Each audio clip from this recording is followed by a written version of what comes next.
Okay, so... Oh yeah, we should like do this. We need to like go. I need to go back and like listen through the old ones and find out how we introduce them, so we can try to introduce some kind of like regularity, or not. Yeah, why would we do that? Why would That's we true. be regular when we can be extraordinary? Deep. That was our lead-in.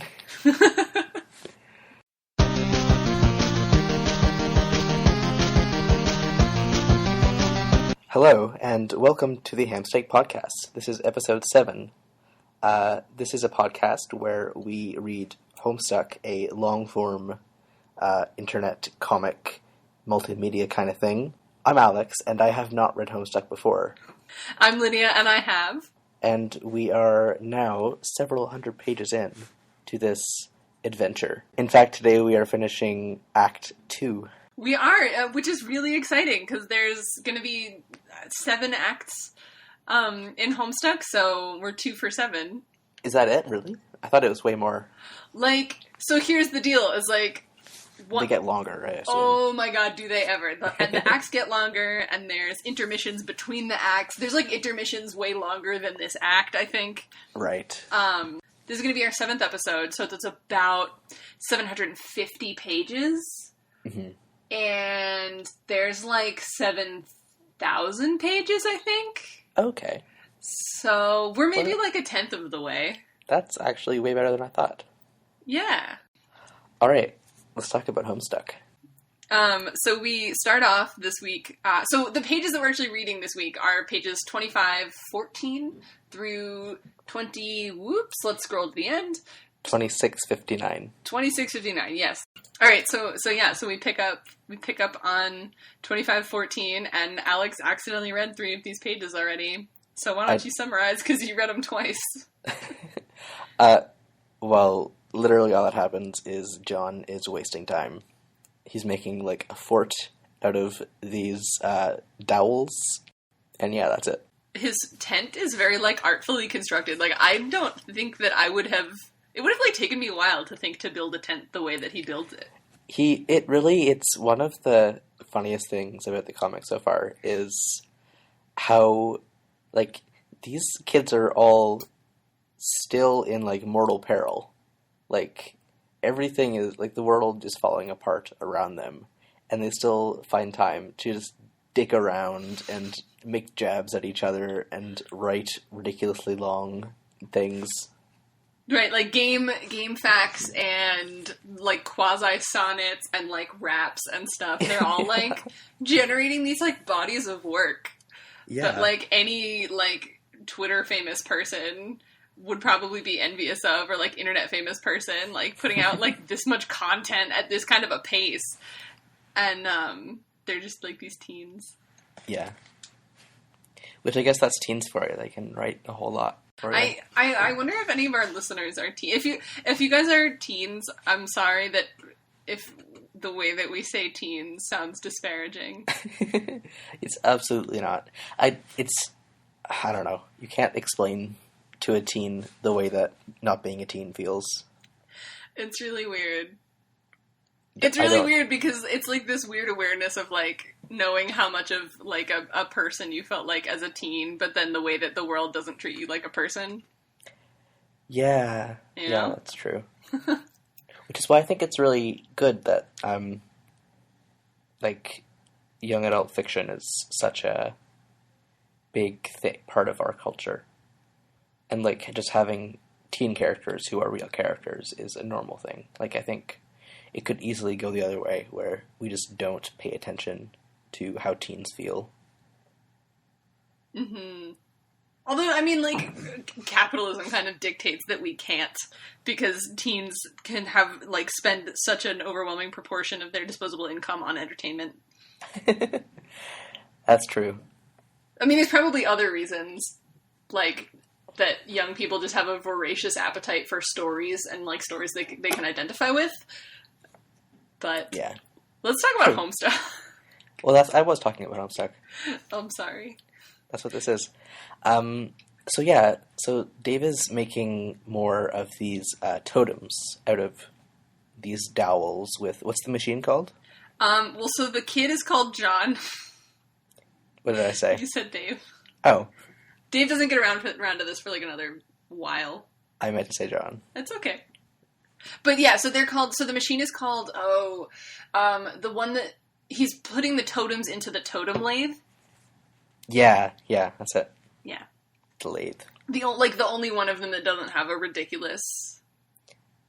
I mean, lathe is kind of a ridiculous word in the first place. It's a good sound. It's a lathe? Yeah. Lathe. I'm a fan. I'm pretty sure lathe doesn't rhyme with anything. Mm-hmm. Right? Now working together, Rose and John can actually craft items instead of just extruding the house. Right. So they're not just going to be building steadily upward. They're actually going to be... Right. Yep. So they can actually do stuff. Like, they can... Like, Rose makes a bunch of hammers. Yep. She makes a bunch of hammers, a bunch of capsule cards. And then I'm a huge fan of this, like, plot development. John, like, takes this card that he punched with the code. He just, like, typed a random code and had it punch that, like, card with that code. And then he sticks it into the machine. He sticks it into the totem lathe. And what he gets is, like, a rocket pack with, like, a cinder block and, like, part of a potted plant, like, spliced into it.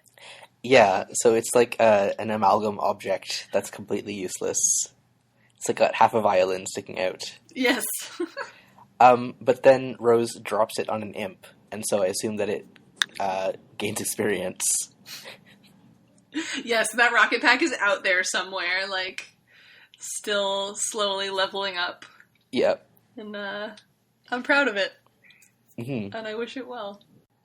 So John is slowly learning to use his Sylladex strategically. He takes all of these Captulog cards that Rose was able to make for him with these cards that he punched. And so now he's got a much bigger Sylladex. And then he tries... So there's this baffling aside starting on page 2529 that where we actually read, if you remember, this is a book that like was in John's magic chest that he's been carrying around for a while, and it's Mike Caveney, Wise Guy by somebody else, I think. And oh no, it's Harry. Nope. You know what? It's this nonsense. Like, it's a book about a magician by another magician. Yeah. Just read it, because I don't understand. If you like to be confused by I love media that I cannot parse. Just read it. But so then from it, he gets the idea to put 2 punched cards into the machine at the same time. Yeah. So he does. He takes the pogo rod and the hammer, right? That's right. And so he makes a combination object, which is a pogo-themed hammer. Yes. And it, like, has this, like, I guess special move where, like, if you, like, bonk it, like, back and forth enough times, you can, which John does, he, like, gets, like, you get, like, a good rhythm going, and then you can, like, one-shot an imp. Except with the caveat that you will, like, fling yourself. Yeah, because it's all springy. Yes.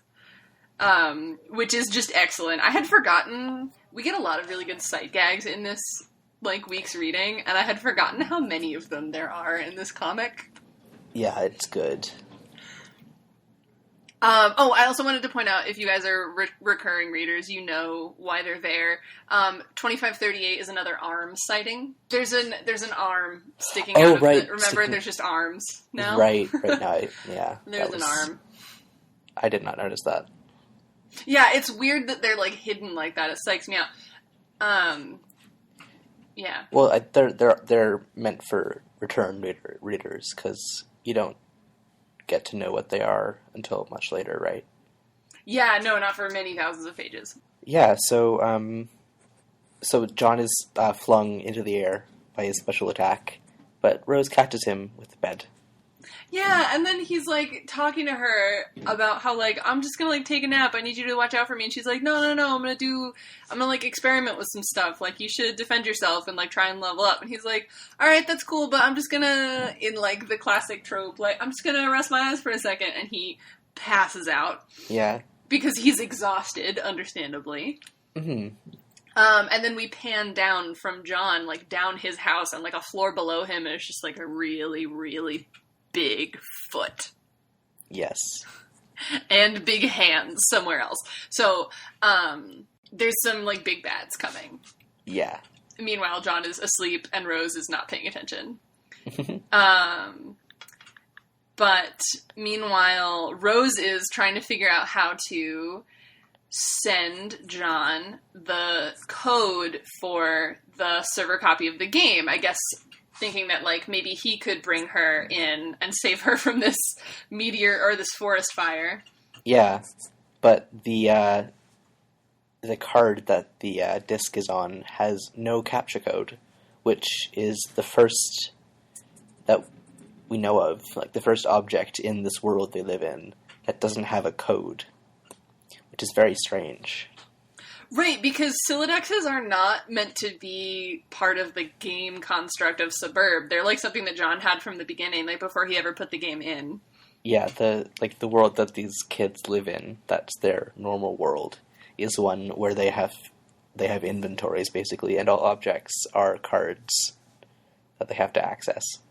Right, and so it's like really strange that... So Rose like face palms when she sees that the disc has no code, and I can't figure out if that's like because it's supposed to be like obvious somehow that the disc shouldn't have a code. Yeah, I wasn't sure about that. Eh. I think it was mostly to set up for the epic double face palm or whatever it was called a couple pages later. Yeah, that's a scary...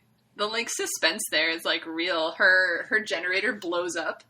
Because it's, like, a gas generator and, like, there's, a fire. Yeah. So her laptop dies and she's alone in this mausoleum, meowsoleum, if you will. And, she's got no power. She can't help John, who's asleep, with monsters coming. She's about to get, like, burned alive in this, like, forest fire. I don't know. I'm, like, worried for my girl. Yeah. So then we get an animation of John sleeping. We do.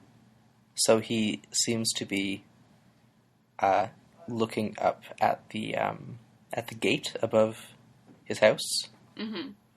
And he sees this blue sky with clouds. And the clouds are coming towards him, and they turn into, like, shadows, or not shadows.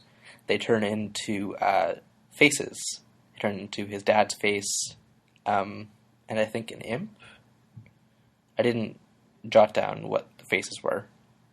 Me neither, you're good. But basically there's just a bunch of stuff, and some of it is familiar, and I think some of it is not. And then at the end, there is just these flashing images, including a pumpkin. That was the only one that really caught my eye. And we find out later in this reading, I guess, what the pumpkin's about. Right. Unless there's more about the pumpkin, which there might be. But then we also see a silhouette of someone who looks like the kids we've seen so far, like the same body type, but with long hair. And so I assume that is Gigi Silhouette, the fourth child that we have not yet met. Whoa. Yeah, that's totally her silhouette. Yeah, I thought so. So then John and Gigi have a conversation, right? Yeah, which is the first time we've heard from her in a while. Right, and meanwhile John is supposedly asleep? Yeah, so it's not quite clear if he woke up and got her text, or if she's texting him in his sleep. Which is possible because she is, as Lydia has said, in some form psychic. And also John, in this either a dream or reality, just kind of straight up says, "Look, are you psychic?" or something. But she ducks the question. Yeah, completely. she dances around it and changes the subject. They're so like accepting of the fact that she's cagey. We're gonna see like an even like more extreme example of this. Good. A couple way more extreme examples of this much later on. Much later on, but it's gonna be awesome when it happens. Like, this whole just, like, taking for granted what your internet friends tell you and, like, not wanting to press them on things. And so, like, their realities are just way more bonkers than you could possibly imagine. Nice. But so John does finally wake up, and he bees the imp. Yeah, so he and an imp that was kind of poking around his bed suddenly see a shadow of the big thing coming up over the house, and they both cower behind the bed. And then John bees the imp, and they use an umbrella to get down off the top of the house. Sure, why not? Yeah, and then is there a word for the text, like the next page text? No, like, we should like invent one. The action. Sure. The action is you be the imp and quickly you be the imp and quickly abscond the fuck out of there, which is just a really good phrasing. It is really good. I love the words in this story. I've never read anyone else who writes remotely this way or, like, writes jokes remotely this way, and I love them. A lot. Also on that page, we get it's just something about, like, how, like, oh, this battle is unavoidable. And then it's in, like, Sweet Bro and Hella Jeff text, in a link to a Sweet Bro and Hella Jeff, it's, we're doing this, man. We're doing it, man. We're making this happen. Mm-hmm. And it's a link to that comic, and I think we've talked about it already on this podcast, so I won't rehash it. Yeah, that's the stairs one, right? Or no, it's the other one. Yeah, I think it's just, like a bro fist hug bump.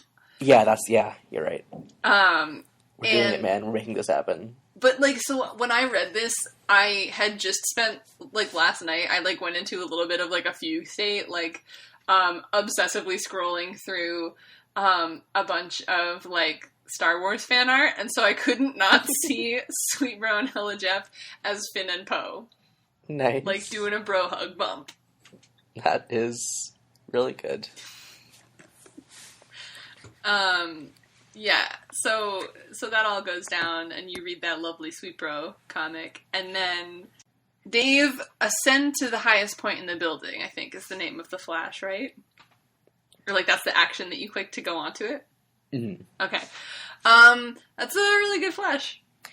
Yeah, it is, there's really good music, and we kind of cut to, like, basically everyone we've met so far. Including John's father and Rose's mother, just to kind of catch up with them. Rose's mother is just kind of standing in her house, but Dave's father is being led somewhere by imps in handcuffs, mm-hmm. but they are actually John's trick handcuffs from his chest of magic stuff. So we see him break out of the handcuffs. Wait, I think that's a different flash. Oh, is it? That's the second flash. Oh, sorry. Spoilers for like 20 minutes from now. Sorry. This is just the one. It's just a dramatic thing of Dave. Like, what does he do? He catalogs a heap of Muppet rumps. Yeah. And then he just dramatically, like, grabs weapons and, like, climbs up to the roof. Mm-hmm. And there's an I don't have a timestamp for it, but there's an animation, if you've read this before, you know what I'm talking about, of Dave's, like, because he reuses it a lot and just recolors it, and it's just 1 foot climbing the stairs, and really? I hate it.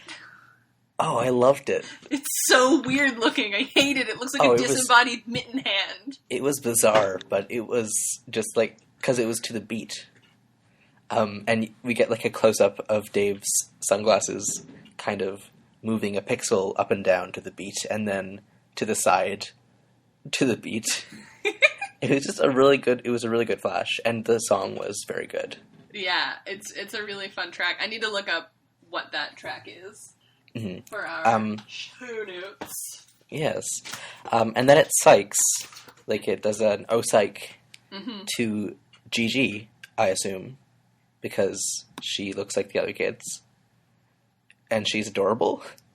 Like, she's got, like, an overbite, and, yeah. But then it immediately double psychs to the wandering vagabond, or the wayward vagabond. Yep. So we're going to spend some time with him now. I'm glad that you think that Gigi is adorable, because I think she's adorable, too. She's such a good kid. So then we spend some time, with Wayward Vagabond, who, among other, like, special abilities, he doesn't actually have that many, but one of his special abilities is, he can pick things up. So is that a special ability, or is it just that his species doesn't have the Sylladex? I think that's I'm being facetious by calling it a special ability. His special abilities are, like, being starving and alone in a desert. Yeah, so this is the first time that we're being him, basically. Like, the first time we're giving him actions. Right, this is the first time we're interacting with him in the normal comic interface instead of, like, as a story file, or just seeing him yelling at John.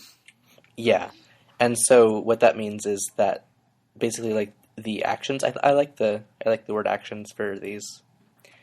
The actions are saying things that we've said to the others, but some of them just don't apply to him. Like, put it in your Sylladex. He's like, what the heck is a Sylladex? And then the action is just like, just pick it up. And then he's like, you just picked it up. You are now holding it. Yeah. Right. And you can, like, see him, like, holding these. He starts picking up. He finds, like, a bunch of cans. Yeah. Like, canned food with his arms. And we sort of get acquainted with, like... So he's drawn in this very generic, cartoony style, but by way of, like, describing the character to him, like... I think this is one of those things where he may have still had readers submitting some stuff, because they're like, just, like, punch into the can with your pointy fingers. And he's like, your fingers are, like, they're hard and they're pointy, but you're, like, a little weak noodle child and you can't. Mm-hmm. And they're like, just bite into it with your sharp fangs. And they're like, nah, you got, like, horse teeth. Yeah.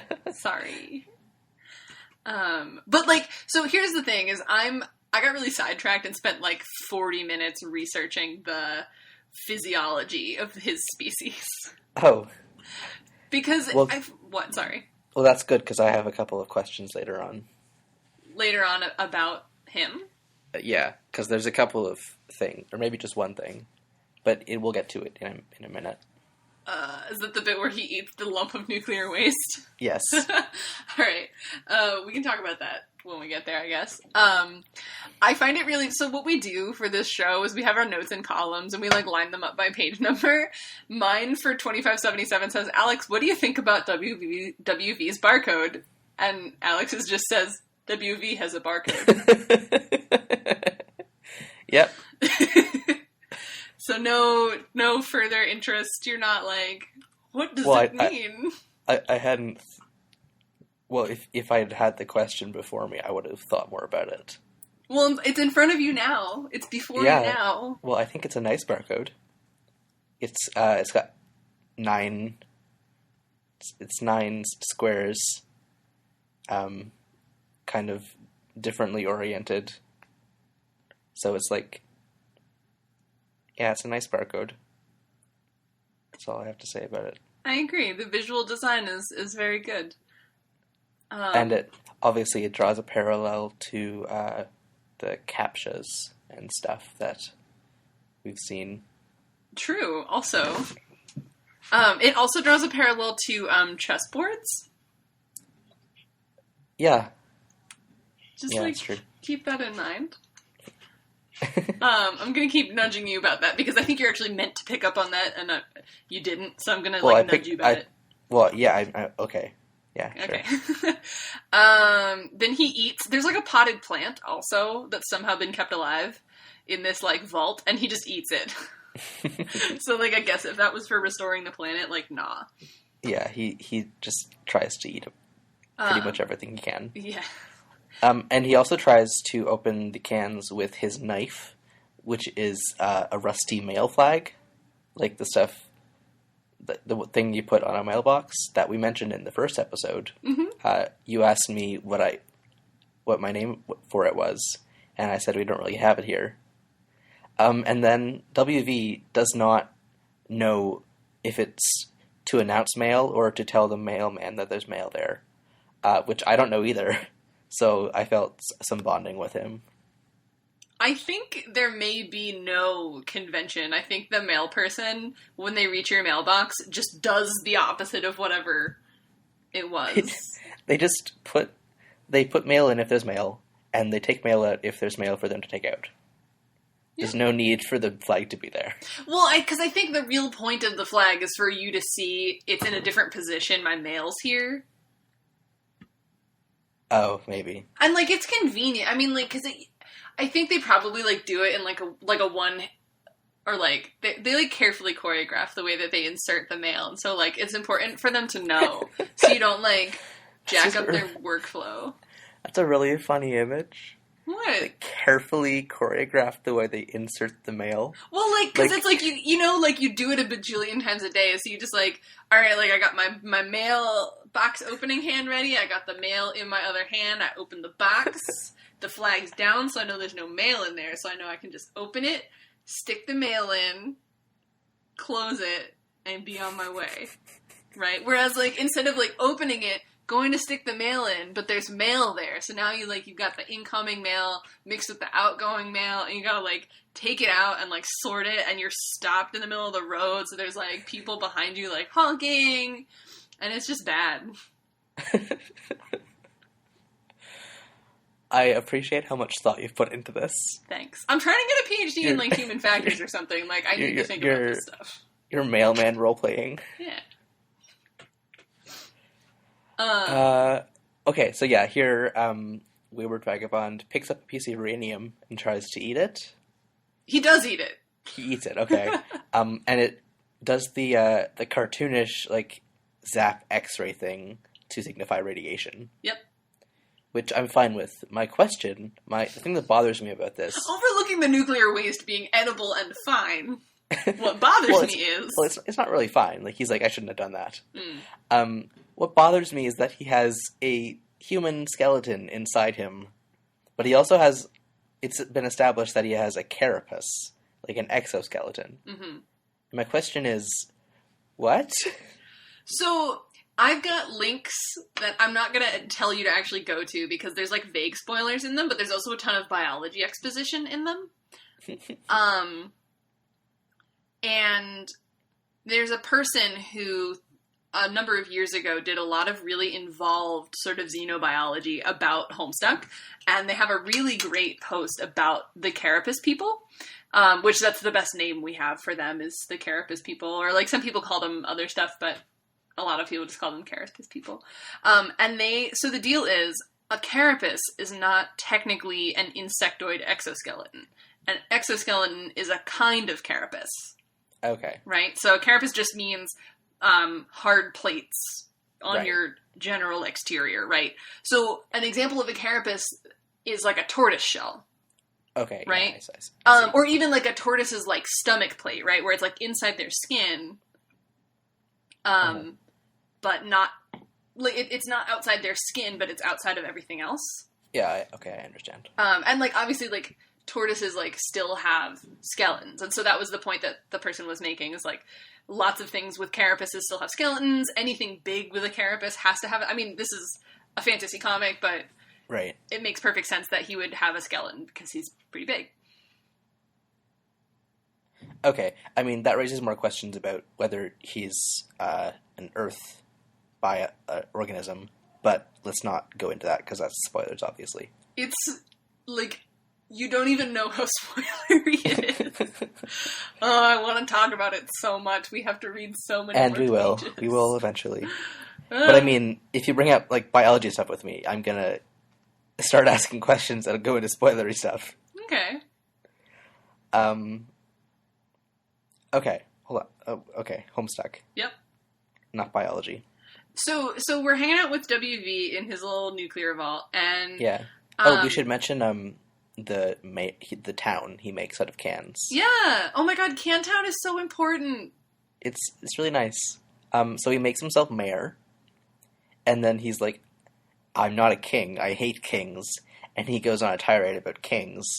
So I assume that the Carapace people have some kind of overlord who gives them barcodes and is generally not nice to them. But don't confirm or deny that. I'm, like, stifling a scream. Lydia, this entire podcast is me saying do not confirm or deny that. You're gonna have to get used to it. I know, but, like, we're getting into, like, the plot is thickening, and I'm like, it's happening, and you're just like, wow, they sure don't like kings. There's reasons! Yeah, I know. But you can't tell me. I'm dying. Oh, man.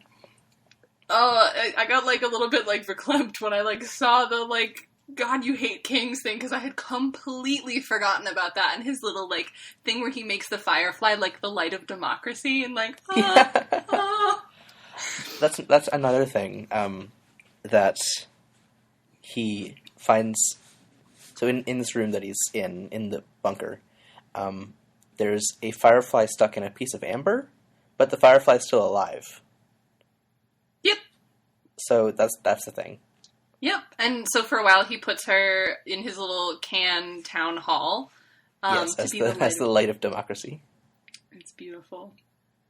Yeah. But so then he builds Cantown, and then he's like, well, I can't really do much of anything else here. So he finds some chalk, and he just starts, like, decorating. That's a bit later. First... Oh, right, you have a bunch of stuff to say before then. Or wait. No, he doesn't. He's just... Oh, no, you're right. Yeah, the chalk is now. First he eats some of the chalk. Yeah. So there's no green chalk.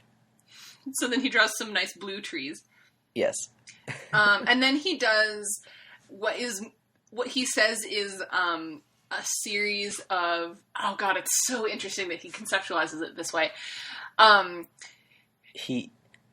I'll try to explain. So he decides to expand Cantown out into the boonies, basically the other side of the room, by delineating zones for future expansion of the town with chalk. But what he actually does is he makes a chessboard, and he sees it as different zones for the city. There's like farmland and commercial zones, but it's a chessboard. Yep. It's just a grid. It's literally a chessboard. Do you see the parallels? Not Yes. only is it a chessboard, but then he acts out a No, not yet. training exercise or a battle between like two lines. Oh, well, this happens a little bit later. But because we have to go in order here. We can talk about that. Like, we can just... No, we have to go in order here. Okay, fine. But so he makes that... He divides it up into residential and commercial districts with white chalk and black oil. Mm-hmm. And then he starts drawing on the walls, and he basically designs like a cosmology. Yeah. So I'm wondering if that's like completely made up, or if that's the world that he lives in. Like, he's trying to make a realistic night sky with all these planets that he knows. Do you want me to say anything? Nope. Okay. I will say that it's interesting that it seems like he's not sure whether he's inventing this or remembering it. And then you're like, oh god, it's just an Apple keyboard. It is just an Apple keyboard. On the little console that he's been using to talk to John through, it's just an Apple keyboard. And then he notices that it's got like the one screen with John. He's like, well, what's on these other screens? Like, how do I switch through? He presses tab. So he presses tab, and instead of switching to another screen, that opens a wall panel, and the compartment is full of cans of tab. Which, is that a real soft drink? Mm-hmm. I believe it was the original, like, diet soda. Oh, okay. I'm not sure, though. Well, I don't think it's a diet soda, because it's full of sugar, and he gets a caffeine and sugar rush. Tab, soft... No, it's... I'm reading the Wikipedia article right now. Yeah, it's sugar-free. Okay. Yeah, there was a big controversy where the original sweetener, there were some studies coming out saying that it was carcinogenic, but recent studies have found that it's not, in fact, carcinogenic. What, aspartame? No, sodium saccharin. Okay. But Diet Coke quickly superseded it, apparently, after its introduction. And it's called Tab. I just learned this from Wikipedia, because it's marketed to people who want to, quote-unquote, keep tabs on their weight. So I was just like, what the hell kind of a name for a soft drink is Tab? That's funny. I thought it was because of the tabs on the top. Right, because that was novel, too, at some point. Like, they introduced a different kind of tab. Anyway. Yep. So, anyway, there's this really great visual gag where it's just like, WV, press tag as the action, and you click that action, and it's just like a door falling forward and a ton of, like, tab is hot pink, so it's just very funny, like, this, like, enormous amount of soda spilling forward, and he loses his fucking mind because he's been wandering around the desert. Yeah. So, yeah, he has a tab party. Yes, he does. But meanwhile, I forget, I think before or after that, he, like, actually is tabbing through the different, It's after. Right. He gets distracted by the tab quite a bit for quite a long time. That's true. Because he drinks a bunch of them and they're empty cans, so he adds them to Cantown. And then using cans of food and empty tab cans, that's when he does the game of chess / military exercise. Right, and if you look, he literally, I would love to go through and see if he's actually playing it according to the rules of chess. Right, because it's in this, is it an animation, or is it a GIF? It's just a GIF, it's like a really long GIF. Yeah, but he's basically hyper-caffeinated at this point, and basically plays a game of chess against himself by jumping around the screen. Yep. And, like, taking breaks to just chug 2 tabs at once and, like, spurt them out like a fountain. It's beautiful. It's a really amazing sequence, and I love him. He's so great. So he does that, and then he's looking at these screens, and we see the wizard statue that we've seen before in Rose's living room from, like, a horrifying angle. Yeah. I love that image of a wizard. It's so hideous. It's also like the hand is broken off. Like it's a very disturbing wizard statue angle. So make note that the hand is broken off, because we do see it before it loses its hand. Okay. That makes sense, because we also see on Dave's screen that he is in the middle of fighting a monster.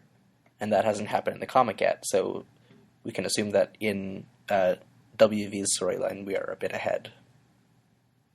Do you want... Can I say anything about that? Nope. Ah! Nope. Yes, fine. No, it's okay. It's not really relevant anyway. Okay.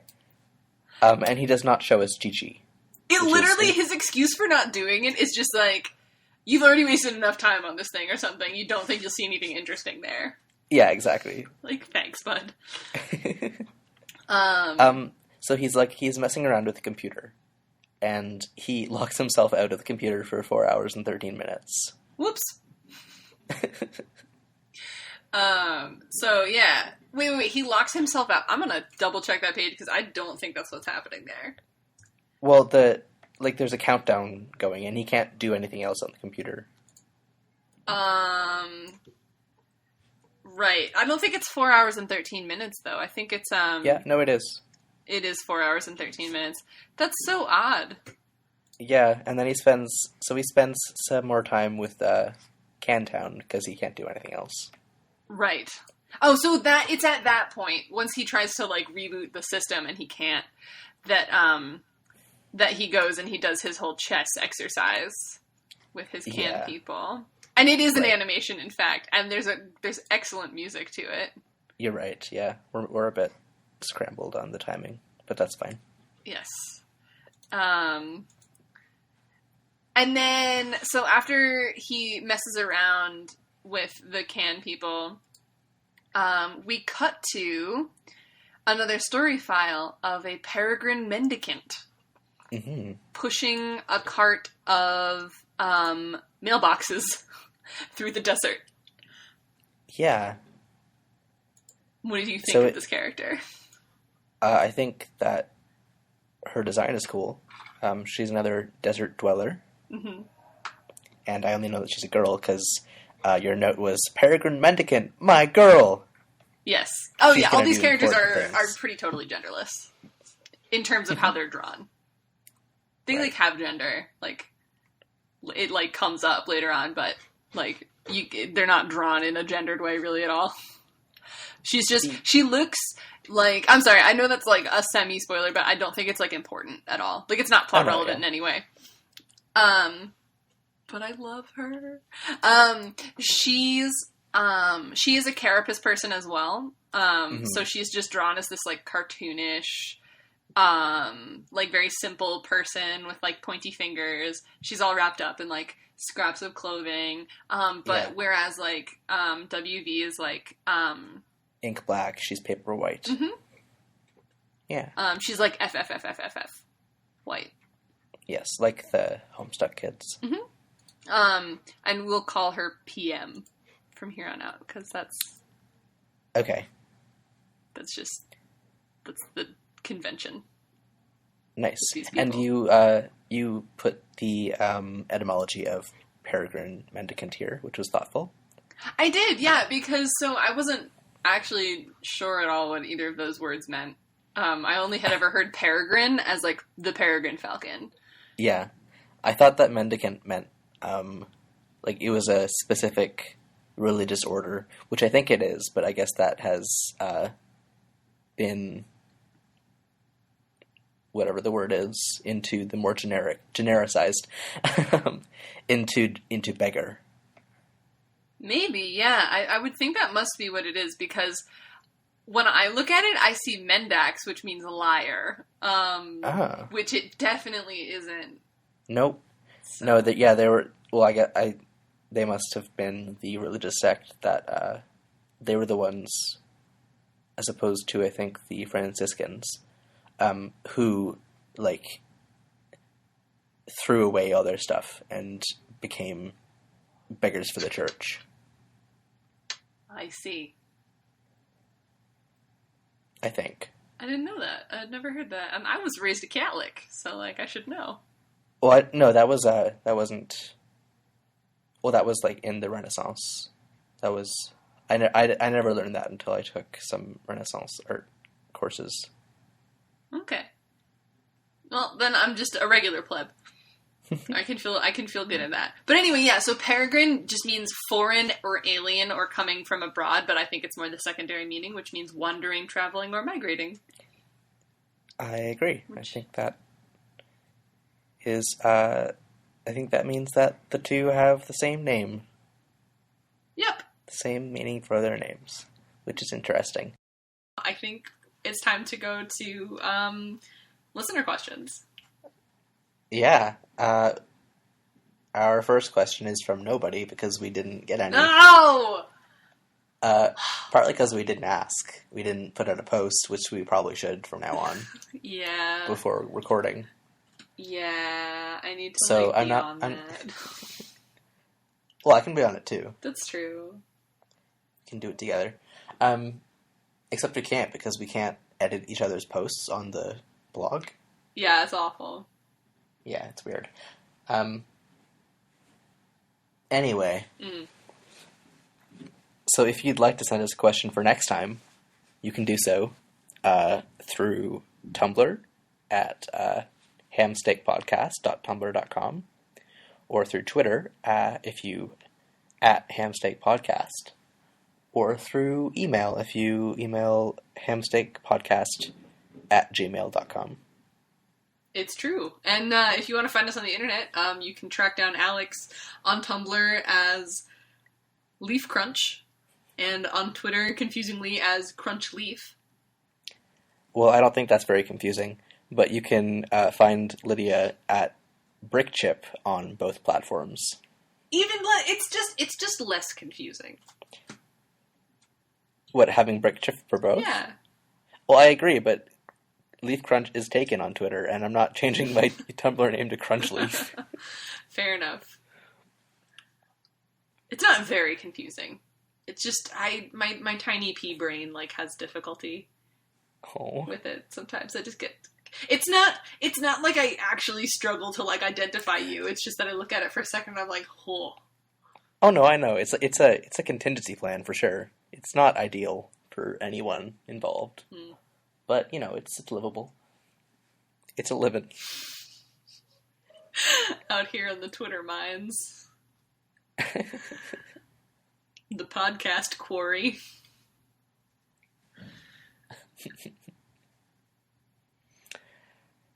Yep.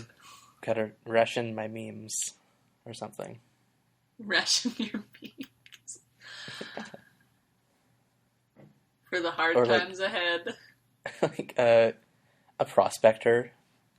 Like, oh, there's memes in them mountains. It's been a memes gold rush, and the gold rush is ending because Tumblr's gonna get shut down. Thank God. Yep. It's been flooding the market, honestly. Tumblr? No, memes. No. The meme market has been so inflated. Yeah, but okay, so I kind of feel like it's been more inflated by Facebook than anything else. Not really, because Facebook memes are like secondary market. Like those are not fresh memes. Those are very much kind of traded. It's like Antiques Roadshow of memes. It is not the Antiques Roadshow of memes because the size of the market is just so much larger.